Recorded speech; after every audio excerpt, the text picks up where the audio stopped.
দীর্ঘ অনেকটা বিরতির পর আবারও ফিরে এলাম।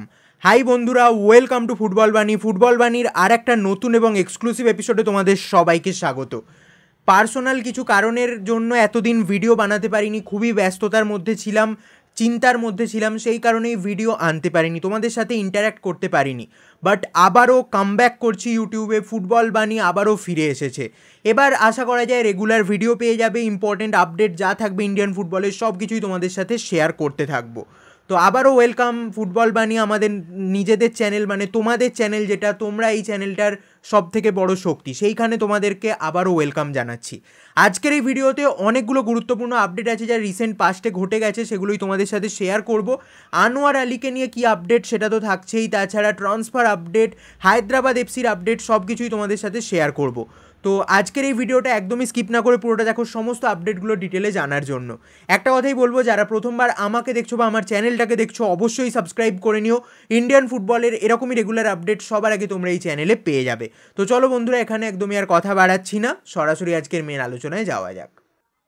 তো বন্ধুরা, আজকের ভিডিওটা শুরু করব আইএসএল এর নতুন ক্লাব মোহামেডান স্পোর্টিং ক্লাবের আপডেট দিয়ে। মোহামেডান স্পোর্টিং ক্লাব ফাইনালি তাদের নতুন ইনভেস্টার পেয়ে গেল, এটা বিশাল বড় একটা আপডেট। স্রাচি স্পোর্টস, তারা কিন্তু হতে চলেছে মোহামেডান স্পোর্টিং ক্লাবের আপকামিং 3 ইয়ার্সের কো ইনভেস্টার, মানে প্রধান ইনভেস্টার কিন্তু হতে চলেছে স্রাচি স্পোর্টস। আপকামিং 3টে বছরের মধ্যে 100 কোটি টাকার টোটাল ইনভেস্টমেন্ট করবে স্রাচি স্পোর্টস মোহামেডান স্পোর্টিং ক্লাবে। এবং অফিসিয়াল আপডেট, গতকালই মোহামেডান স্পোর্টিং ক্লাবের তরফ থেকে অফিসিয়ালি এই আপডেটটা জানিয়ে দেওয়া হয়েছে। এর জন্য মোহামেডান স্পোর্টিং ক্লাব মুখ্যমন্ত্রী মমতা বন্দ্যোপাধ্যায়কে অসংখ্য ধন্যবাদ জানিয়েছে, কারণ তার অবদান কিন্তু অনেকটাই এই স্রাচি স্পোর্টসে মোহামেডান স্পোর্টিং ক্লাবের বোর্ডে এনে দেওয়ার জন্য। এছাড়াও সৌরভ গঙ্গোপাধ্যায়, মানে সৌরভ গাঙ্গুলিকে থ্যাংক ইউ জানিয়েছে মোহামেডান স্পোর্টিং ক্লাব। সৌরভ গাঙ্গুলি অর্থাৎ আমাদের দাদা মোহামেডান স্পোর্টিং ক্লাবকে ন্যাশনাল লেভেলে ফ্রিতে প্রমোট করবে ফিউচারে। এবং এর থেকে বড় আর কি হতে পারে মোহামেডান স্পোর্টিং ক্লাবের জন্য। মোহামেডান একটা ঐতিহ্যশালী ক্লাব, কলকাতার জায়েন্ট ক্লাব, তারা আইএসএল খেলবে এবং এরকম একজন ভালো ইনভেস্টার পেয়ে গেছে স্রাচি স্পোর্টসের রূপে। এর থেকে ভালো নিউজ মোহামেডান ফ্যান্সদের জন্য আর কি হতে পারে। যারা মোহামেডান ফ্যান্স আছো অবশ্যই নিচে কমেন্টে জানিও তোমরা কতটা এক্সাইটেড স্রাচি স্পোর্টসকে মোহামেডান স্পোর্টিং ক্লাবের বোর্ডে দেখে। আর অফিসিয়াল অ্যানাউন্সমেন্টে আরেকটাও যেটা জানানো হয়েছে, খুব তাড়াতাড়ির মধ্যেই মোহামেডান স্পোর্টিং ক্লাব বিদেশি ক্লাবদের সাথে টাই আপ করতে চলেছে। এটা বিশাল বড় একটা নিউজ হতে পারে, কারণ আবারও ফরেন ক্লাব ইন্ডিয়ান সুপার লিগে ইনভেস্ট করবে এবং কলকাতা ক্লাবে ইনভেস্ট করবে। টাই আপ একটা অবশ্যই হতে চলেছে মোহামেডান স্পোর্টিং ক্লাব এবং বিদেশি ক্লাবদের মধ্যে। স্প্যানিশ ক্লাব হওয়ার সম্ভাবনা সব থেকে বেশি স্পেনে, কারণ গেছিলো মোহামেডান স্পোর্টিং ক্লাবের অফিসিয়ালসরা, এবং স্প্যানিশ ক্লাব সেই কারণে হওয়ার একটা প্রবল সম্ভাবনা আছে। এবার দেখা যাক কোন ক্লাবের সাথে টাই আপ করে মোহামেডান স্পোর্টিং ক্লাব, এবং এটা এই সিজনে হয় নাকি পরবর্তী সিজনে, সেদিকে তো অবশ্যই আমাদের নজর রাখতে হবে। একদিকে যেমন মোহামেডান স্পোর্টিং ক্লাব নতুন ইনভেস্টার পাচ্ছে, আইএসএলে যোগদান করছে, অন্যদিকে আইএসএলের একটা ক্লাব উঠে যেতে চলেছে, সেটা আর কেউ নয় হায়দ্রাবাদ এফসি। হায়দ্রাবাদ এফসি খুবই খারাপ সময়ের মধ্যে দিয়ে যাচ্ছে, ডুরান্ড কাপে আর পার্টিসিপেট করতে পারছে না হায়দ্রাবাদ এফসি। তারা ডুরান্ড কমিটিকে অফিসিয়ালি জানিয়ে দিয়েছে, কারণ মিনিমাম যে প্লেয়ারের রিকোয়ারমেন্ট ডুরান্ড কাপে দরকার, মানে রেজিস্ট্রেশন করার জন্য, সেই প্লেয়ার সংখ্যা নেই হায়দ্রাবাদ এফসির কাছে। তাছাড়া ট্রান্সফার ব্যান আছে, নতুন প্লেয়ার সাইন করতে পারছে না, 18 জন প্লেয়ারও কিন্তু হচ্ছে না হায়দ্রাবাদ এফসির স্কোয়াডে। সেই কারণে ডুরান্ড কমিটিকে জানিয়ে দিয়েছে হায়দ্রাবাদ এফসি তারা কোনোভাবে ডুরান্ড কাপে আর খেলতে পারবে না।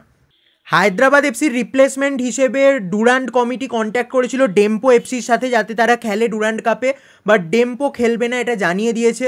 তার জায়গায় যেটা একদম অফিসিয়াল হয়ে গেছে, শিলংয়ের ক্লাব রাংডাজিয়াড ইউনাইটেড, তারা কিন্তু খেলতে চলেছে ডুরান্ড কাপে হায়দ্রাবাদ এফসির জায়গায়। এই রাংডাজিয়েট ইউনাইটেড তারা কিন্তু সাউথ ওয়েস্ট শিলংয়ের একটা ক্লাব এবং আই লিগের 3rd ডিভিশনে বর্তমানে খেলছে। তো তারাই খেলতে চলেছে ডুরান্ড কাপে হায়দ্রাবাদ এফসির জায়গায়, ডেম্পো খেলবে না জানিয়ে দিয়েছে, এটা একদম কনফার্ম। এবার হায়দ্রাবাদ যদি ডুরান্ড কাপ না খেলতে পারে, তাহলে সুপার কাপ, আইএসএল এগুলো খেলবে কী করে? কোনো ইনভেস্টার আসছে না হায়দ্রাবাদ এফসিতে ইনভেস্ট করতে, কারণ হায়দ্রাবাদ এফসির যে লোন বা ধারের অঙ্ক যেটা সেটা কিন্তু 100 কোটির বেশি হয়ে গেছে। মানে একজন ইনভেস্টার যদি আসে তাকে 100 কোটির বেশি টাকা প্রথমে ইনভেস্ট করতে হবে ধার শোধ করার জন্য, নেগেটিভ থেকে জিরোয় আনার জন্য, তারপর গিয়ে তো লাভের মুখ দেখবে সেই ইনভেস্টার। তো সেই কারণেই কোনো ইনভেস্টার বর্তমানে হায়দ্রাবাদ এফসিতে ইনভেস্ট করতে চাইছে না। এটা খুবই খারাপ নিউজ, কারণ 2 বছর আগে অবধি চ্যাম্পিয়নশিপের দৌড়ে থাকা হায়দ্রাবাদ এফসি তারা কিন্তু বর্তমানে আর আইএসএল খেলতে পারবে না। এর থেকে বড় আর কি খারাপ নিউজ হতে পারে? মানে ইন্ডিয়ান ফুটবলের জন্য তো অবশ্যই খারাপ নিউজ। হায়দ্রাবাদ এফসির মতো টিম যদি উঠে যায় তা মানে সেটা সত্যিই বিশাল বড় লস হবে। তোমরা কি বলতে চাইছো এই বিষয়ে অবশ্যই কমেন্টে জানিও, বাট আমরা তো অবশ্যই চাই হায়দ্রাবাদ এফসি খেলুক আইএসএল এবং কোনোভাবে উদ্ধার পেয়ে যাক, বাট সেটা সম্ভাবনা খুবই কম। অন্যদিকে কিছু ট্রান্সফার আপডেট যেগুলো দিয়ে দেবো, এই কদিন ভিডিও বানাতে পারিনি সেই কারণে শেয়ার করতে পারিনি। তার মধ্যে সবথেকে বড় যেটা, ইস্টবেঙ্গল সাইন করে নিয়েছে হেক্টর ইউজ থেকে 1 বছরের চুক্তিতে হেক্টর ইউজতে ইস্টবেঙ্গলে। আর মোহনবাগানের হয়ে দিমি পেত্রাতস 2 বছরের কন্ট্রাক্ট এক্সটেনশন করে নিয়েছে। এটাও 2 দিন আগেই অফিসিয়াল হয়ে গেছে।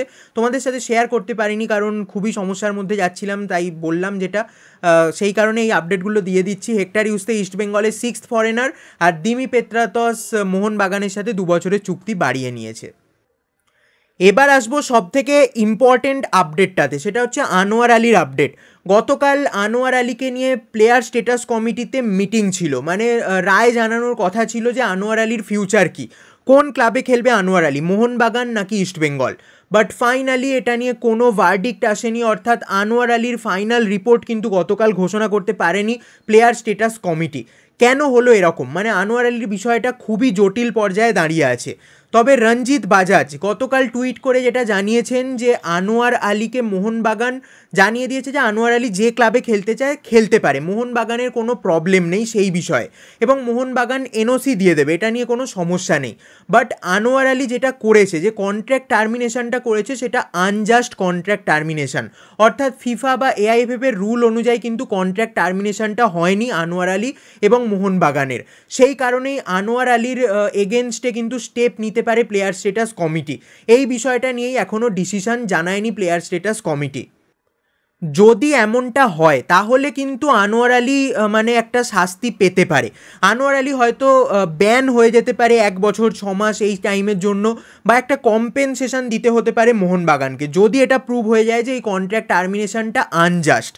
বাট এখানেই শেষ নয়, প্লেয়ার স্ট্যাটাস কমিটির যে ফাইনাল রেজাল্ট আসবে, মানে যে ঘোষণাটা করবে প্লেয়ার স্ট্যাটাস কমিটি আনোয়ার আলীকে নিয়ে, সেইটার পরেও কিন্তু অনেক দূর গড়াবে জল, এবং এটা মার্কাস মার্গুলাও জানিয়েছেন গতকাল। কারণ যে পক্ষ মনে করবে যে আমরা সন্তুষ্ট নয় এই ফলাফলে, মানে এই ঘোষণা যেটা রায় জানিয়েছে প্লেয়ার স্ট্যাটাস কমিটি তাতে আমরা সন্তুষ্ট নয়, তারা কিন্তু এই কেসটা নিয়ে আবার হায়ার অথরিটিতে যাবে। এটা একদম চূড়ান্ত, অর্থাৎ আনোয়ার আলীর বিষয়টা এক্ষুনি মিটবে না, অনেক দূর গড়াবে। এবার এটা নিয়ে আনোয়ার আলীর কি হবে, মানে ফিউচার কি, কোন ক্লাবে খেলবে, সেটা কিন্তু জানতে এখনও সময় আছে, আমরা এখনই কিন্তু বলতে পারছি না। তবে রঞ্জিত বাজাজের টুইট যদি সত্যি হয় তাহলে মোহনবাগানের কিন্তু এটা নিয়ে কোনো প্রবলেম নেই যে আনোয়ার আলী অন্য ক্লাবে খেলবে। আনোয়ার আলী যেখানে খেলতে চায় সেখানে খেলতে পারে, বাট এই টার্মিনেশন, কন্ট্রাক্টের টার্মিনেশনটা যদি আনজাস্ট প্রুভ হয় তাহলে হয়তো মোহনবাগানকে একটা বড় অ্যামাউন্টের কম্পেনসেশন আনোয়ার আলীকে দিতে হবে। সেটা এবার আনোয়ার আলী দেবে কি রঞ্জিত বাজাজ দেবে কি দিল্লি এফসি দেবে সেটা কোনো ফ্যাক্টর নয়। মোহনবাগান আনোয়ার আলীর পক্ষ থেকে একটা মানে বড় অ্যামাউন্টের কম্পেনসেশন কিন্তু পাবে যদি এটা আনজাস্ট প্রুভ হয়ে যায়, বা অন্য শাস্তিও পেতে পারে আনোয়ার আলী, ব্যান হয়ে যেতে পারে 6 মাস 1 বছরের জন্য, সেগুলো পরবর্তী সময়ে জানা যাবে। বাট গতকাল এরকমই হয়েছে প্লেয়ার স্ট্যাটাস কমিটির মিটিংয়ে, তাই তোমাদের সাথে শেয়ার করলাম। এখনও ফাইনাল ভার্ডিক্ট কিছু উঠে আসেনি, ফাইনাল ঘোষণা যেটা সেটা এখনও হয়নি। দেখা যাক, আবার হয়তো আরেকটা হিয়ারিং হতে পারে কয়েকদিনের মধ্যেই, তারপরে যে ডিসিশন নেবে প্লেয়ার স্ট্যাটাস কমিটি সেটার এগেনস্টে যাবেই অপর পক্ষ, মানে যে হেরে যাবে যে পক্ষ, তার এগেনস্টে আবার পরবর্তী স্টেপ অবশ্যই নেবে। এটা মার্কাস মার্গুলাও গতকাল জানিয়েছেন। তোমাদের কি মতামত আনোয়ার আলীর ব্যাপারটা নিয়ে অবশ্যই কমেন্টে জানিও। আর যদি আজকের এই ভিডিওটা ভালো লাগে তাহলে অবশ্যই একটা লাইক করে দিও, আর চ্যানেলে প্রথমবার এসে থাকলে চ্যানেলটাকে সাবস্ক্রাইব করে বেল বাটনটাকে টিংটং করে দিও। তো চলো বন্ধুরা, আজকের মতো ভিডিওটা এখানেই শেষ করছি, দেখা হবে আবার পরবর্তী এপিসোডে। ততক্ষণের জন্য টাটা।